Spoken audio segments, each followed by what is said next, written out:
ಬೆಂಗಳೂರು ನಗರದ ಸೌಂದರ್ಯಕ್ಕೆ ಧಕ್ಕೆ ತರುತ್ತಿರುವ ರಸ್ತೆ ಬದಿಯ ಕಟ್ಟಡ ನಿರ್ಮಾಣ, ತ್ಯಾಜ್ಯ ಹಾಗೂ ವರ್ಷಗಳಿಂದ ಸಾರ್ವಜನಿಕ ಸ್ಥಳಗಳನ್ನು ಆಕ್ರಮಿಸಿಕೊಂಡಿರುವ ವಾರಸುದಾರರಿಲ್ಲದ ಹಳೆ ವಾಹನಗಳನ್ನು ಮುಕ್ತಗೊಳಿಸಲು ಬೃಹತ್ ಬೆಂಗಳೂರು ಪ್ರಾಧಿಕಾರ ಸಜ್ಜಾಗಿದೆ.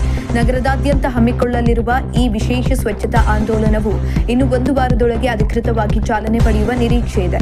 ಈ ಸಂಬಂಧ ಬೆಂಗಳೂರು ಅಭಿವೃದ್ಧಿ ಸಚಿವ ಕೃಷ್ಣ ಬೈರೇಗೌಡ, ಜಿಬಿಎ ಹಿರಿಯ ಅಧಿಕಾರಿಗಳು ಹಾಗೂ ನಗರದ 5 ಕಾರ್ಪೊರೇಷನ್ಗಳ ಅಧಿಕಾರಿಗಳೊಂದಿಗೆ ಉನ್ನತ ಮಟ್ಟದ ಸಭೆ ನಡೆಸಿ ಆಕ್ಷನ್ ಪ್ಲಾನ್ ಅನ್ನು ಸಿದ್ಧಪಡಿಸಿದ್ದಾರೆ.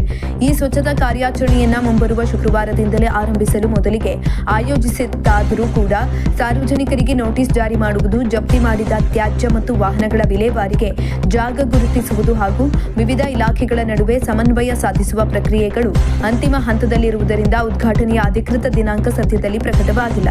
ನಮ್ಮ ಮೂಲ ಉದ್ದೇಶ ಬೆಂಗಳೂರನ್ನ ಸಂಪೂರ್ಣ ಸ್ವಚ್ಛವಾಗಿ ಕಾಣುವಂತೆ ಮಾಡುವುದು.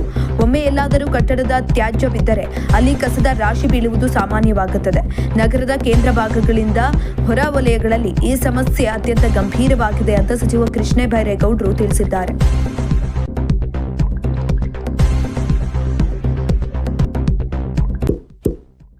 ಇಂತಹ ಇನ್ನಷ್ಟು ವಿಡಿಯೋಗಳಿಗಾಗಿ ಲೈಕ್ ಮಾಡಿ, ಫಾಲೋ ಮಾಡಿ, ಶೇರ್ ಮಾಡಿ.